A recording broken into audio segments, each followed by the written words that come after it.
in today's lecture we'll look at another very important tool in programming, and that's the notion of pointers. So pointers are, let me try to motivate some use for pointers. As we have seen when we were discussing functions, the communication between the caller function and the callee function, that is the function that has been called, is in two ways. By communication we mean the flow of information or the transfer of information. One is the caller can pass some arguments to the callee function. This communication is from the caller to the callee. In the reverse direction, the callee function can return a value to the caller function, and this communication is from the callee to the caller. But note that the return value, as we have seen, can be a single value. It cannot be more than one value. Now suppose we want a function to return more than one value, then how do we achieve that? So here is a example problem in which you might want to actually do that. Suppose we want to write a function to convert from polar coordinates to rectangular coordinates. Maybe the program that we are writing is a graphics program and deals with geometric objects and so on. So we want to write a function which converts from polar coordinates, that is r theta, to rectangular coordinates, that is x y. Now how do we write such a function? The parameters of the functions are clear. They would be the values of r and theta, and the return value should comprise of x and y. But that's not possible because we can't return two values from a function. One possibility, as we know, is that we could make the variables x and y global variables, and then the function which converts from polar to rectangular coordinates could modify these global variables instead of returning any value. But in general that's not a good idea. We should avoid using global variables as far as possible, because when two functions share global variables, that is they both access the same set of global variables, then this increases what is known as binding between the two functions. And what binding means is that the two functions cannot really be understood in isolation. That is, for understanding one of these functions you have to also understand what the other function is doing. So that makes it more difficult for somebody to understand the program by reading it, because he cannot just focus on one function at a time and consider it independently of the rest of the functions. So we should use global variables when it is really required, but in most cases we should avoid using global variables, and variables which really are of use to only one function should be made local to that particular function. So the question remains, how do we solve this problem? So we'll solve this problem using pointers. I'll show you the solution towards the end of the lecture, but having motivated the use of pointers, let's now look at what pointers are and what we can do with them.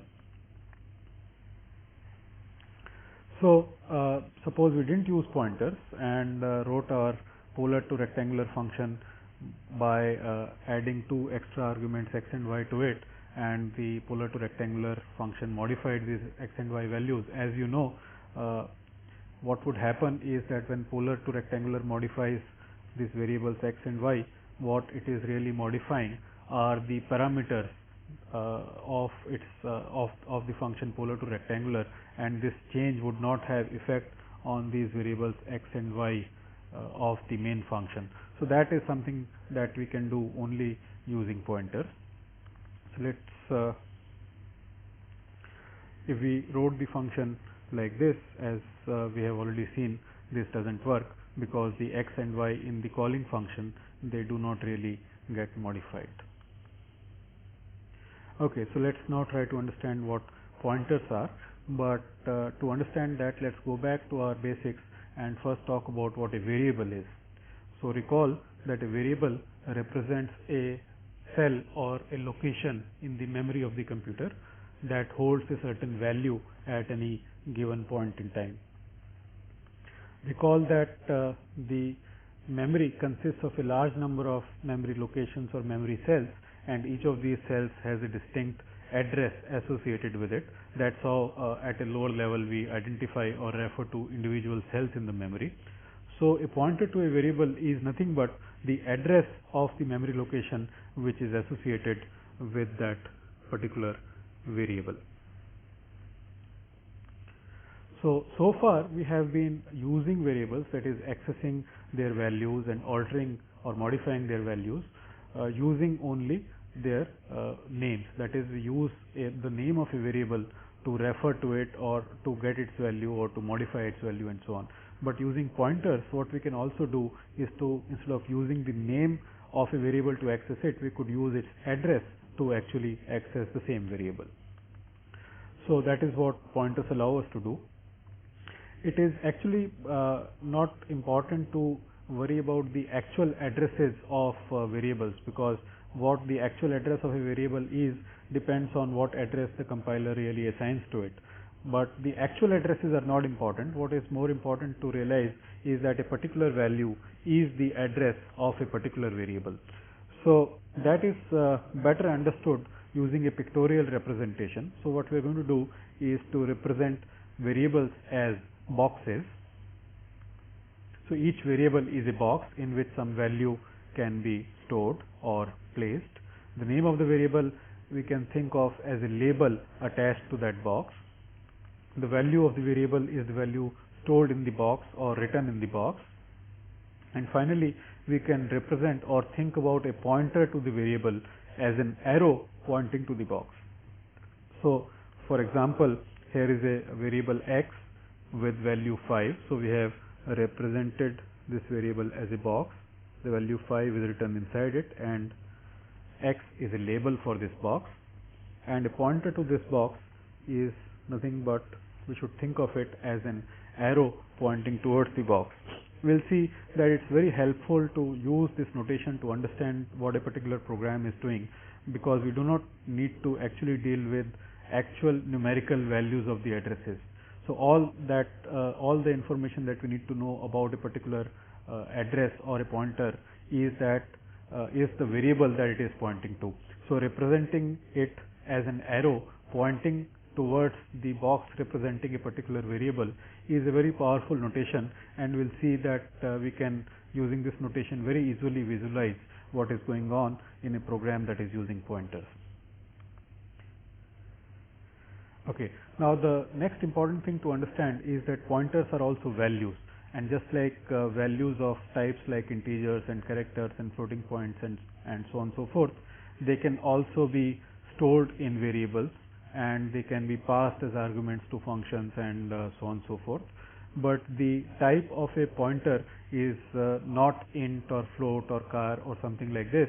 There is a notation for specifying the types of pointers, and the type of a pointer depends on the type of the variables that it can point to. A particular pointer variable can hold a pointer to only variables of a certain fixed type. For example, if we say that we have a variable which will hold pointers to integers, then this variable can only hold pointers to a variable of the type int. At different points in time in the execution of the program, it may hold pointers to different integer variables, but it will always hold pointer to some variable which is of type int. So if a variable is going to point to, if a pointer is going to point to a variable of type t, and therefore also the type of a variable that is going to store such a pointer, then the type of that pointer and the type of the variable which will store such a pointer is t star. This is just a notation that C uses. So t star should be read as pointer to t, and t itself could be any of the types that we have seen. It could be an int, it could be a char, it could be a float or a double or whatever else. As an example, suppose you want to declare a variable that will hold a pointer to some variable of type int, then this variable would be declared as this. Here p is the name of the pointer variable, and int star is the type of this variable.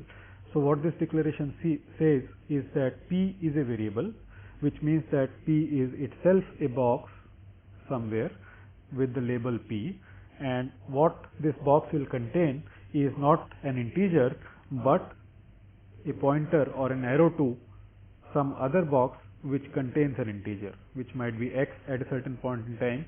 At a certain later point in time, we may modify the value of this variable and make it point to another variable, maybe y, which itself has the value 5, and so on and so forth.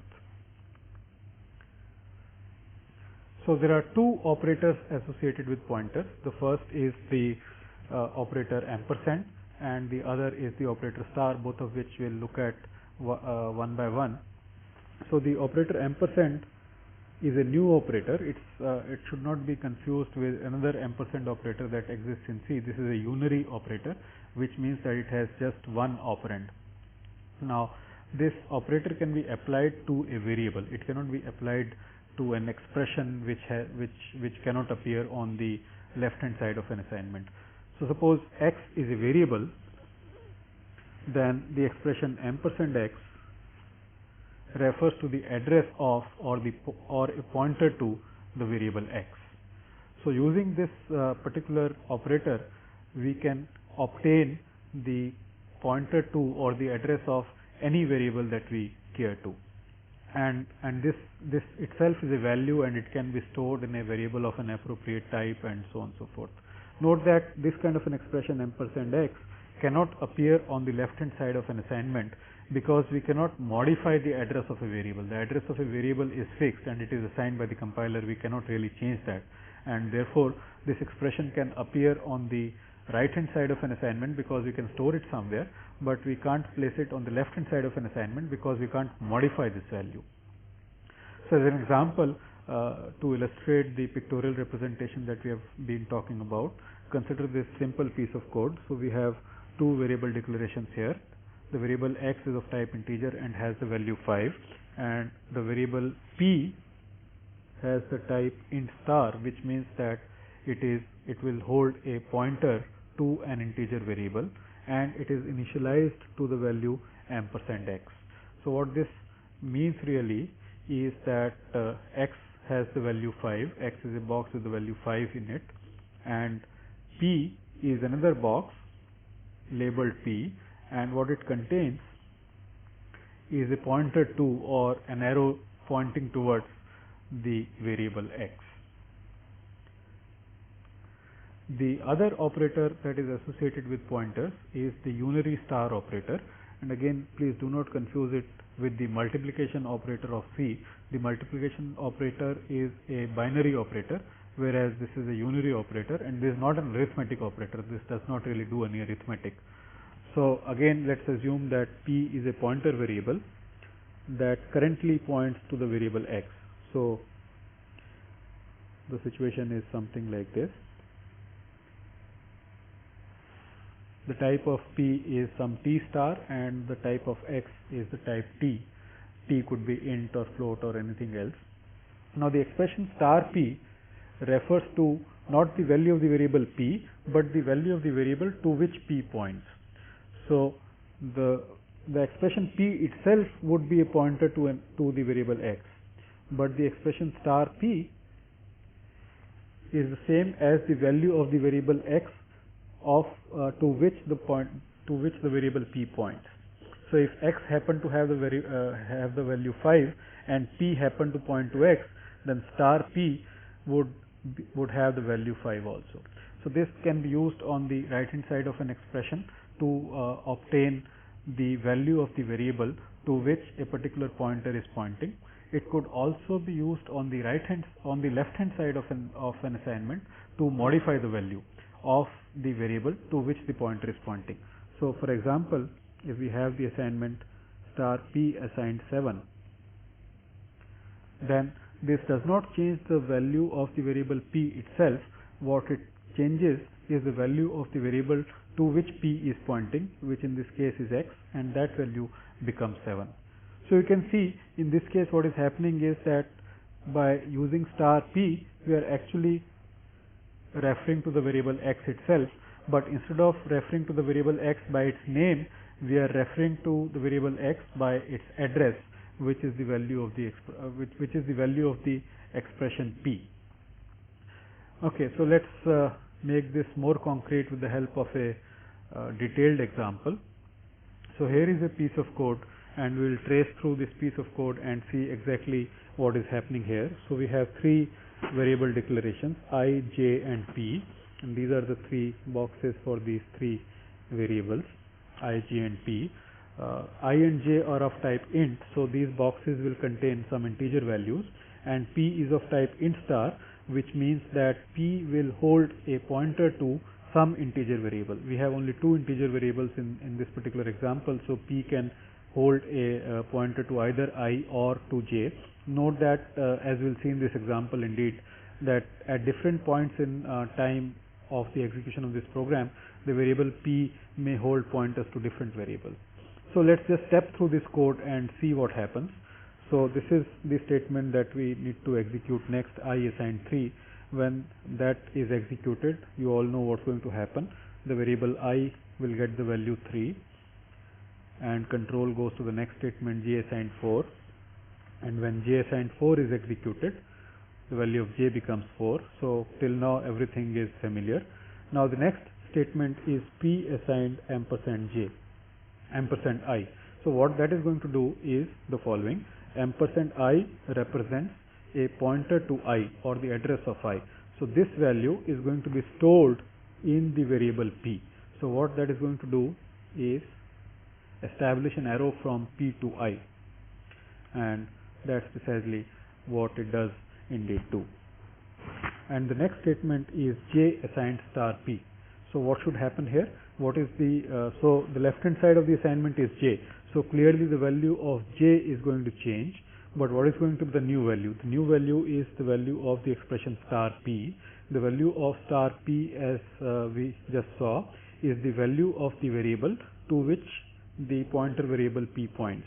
Now p is pointing to the variable I, and so the value of the expression star p will be 3. So what is going to happen is that j should become 3 when we execute this particular assignment statement, as indeed that is precisely what happens. Now the next statement again modifies the value of p to the address of j. What that means is that now p will stop pointing to the variable I, this pointer will be removed, and instead the value of p itself will change and will start pointing to the variable j. So that's what is the effect of this statement.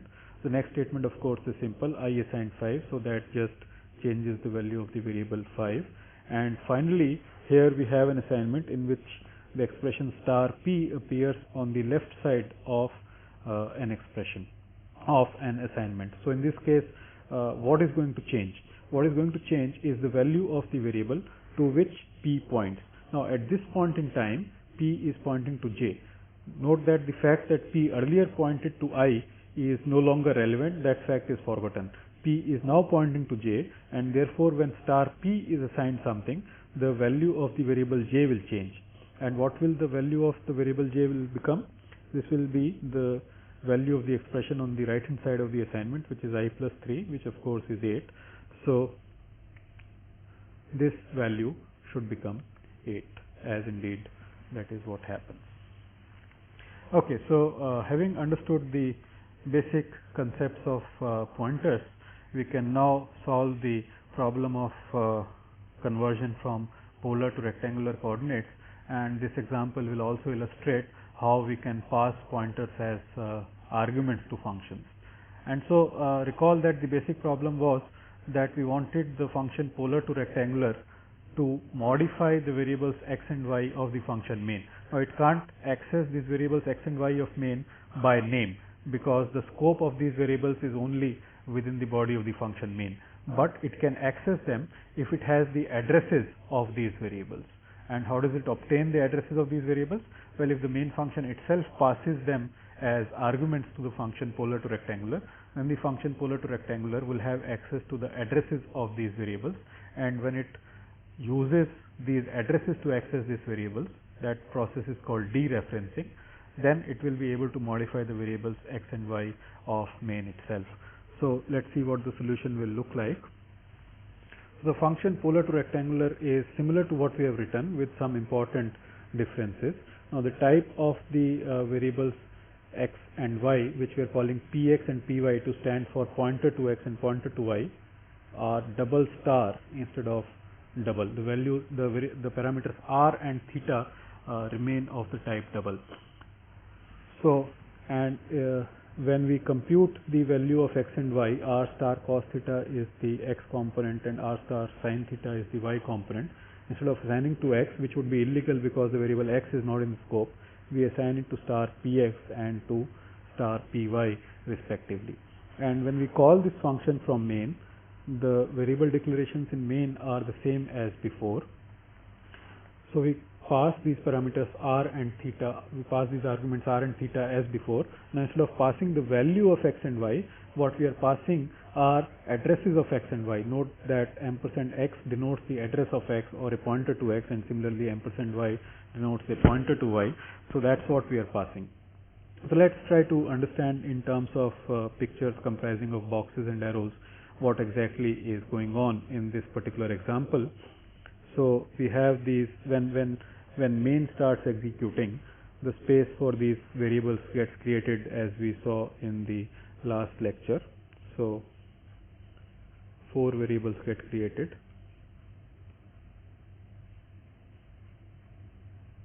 R, theta, x and y, and somewhere here r and theta are initialized. Let's assume that the value of r is 1, just for example, and the value of theta is pi by 2. Now when this function is called polar to rectangular r theta %x %y, what exactly happens? As you know, space will be created for the local variables and the parameters of the function which is being called. The function being called is polar to rectangular, which has 4 parameters but no local variables. So the space for these 4 parameters will be created.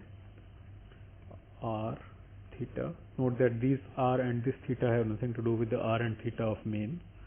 And then we have px and py. Now these variables will be initialized by the values of these expressions which are being passed as arguments. So the parameter r gets the value of the expression r in main, which was 1. So this gets initialized to 1. Similarly, theta gets initialized to the value of theta in main, which is pi by 2.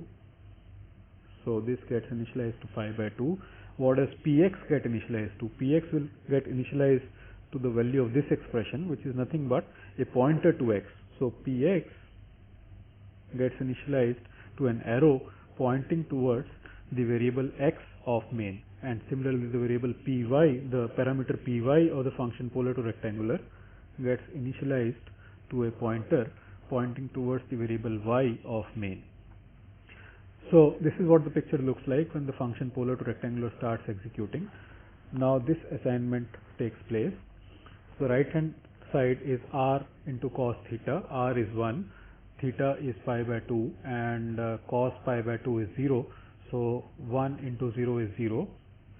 So this entire thing evaluates to 0, and that gets assigned to star px. Now star px refers to the variable to which px points, which is x. So the value 0 is actually written here. And similarly, next assignment computes the value of r sin theta. R sin theta will be 1 because sin pi by 2 is 1, and that value gets written to the variable to which the parameter py points, and that's the variable y. So the value 1 gets written over here, and then the function polar to rectangular returns. When the function polar to rectangular returns, these variables get destroyed.